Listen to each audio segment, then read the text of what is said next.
26 বছর ধরে একই জায়গায় একই দায়িত্বে দাঁড়িয়ে আছেন ইসাক মিয়া।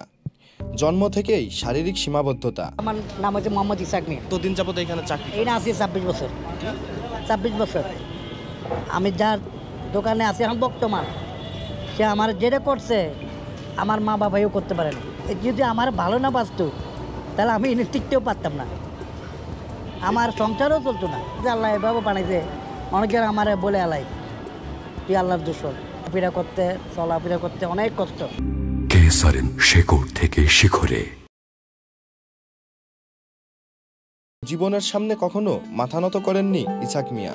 রেস্টুরেন্টে দারোয়ান হিসেবে প্রতিদিন হাসি মুখে স্বাগত জানান গ্রাহকদের, দিয়ে থাকেন কঠোর নিরাপত্তা।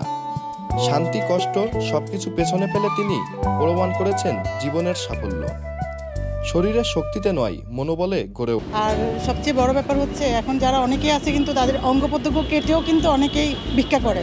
ওনাকে দেখে সত্যি অনেক বেশি প্রাউড হয়। তো ওদের জন্য কিছু একটা করা দরকার, সেটা যে কোনো সরকার থেকে হোক, একটা স্পেশাল কিছু করা উচিত, কারণ তাদেরকে স্পেশাল ফিল করানো উচিত।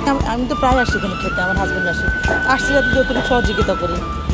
আরও বেটার কিছু করা উচিত এদের জন্য, কিন্তু সে তো এখানে একটা তাকে এখানে বসে রাখছে আমরা আসতে যাতে যা দিব এটা নিয়ে সে তার জীবন চালানো। আমাদের সবার জন্য তার এই জীবনগাথা এক অনন্য প্রেরণা।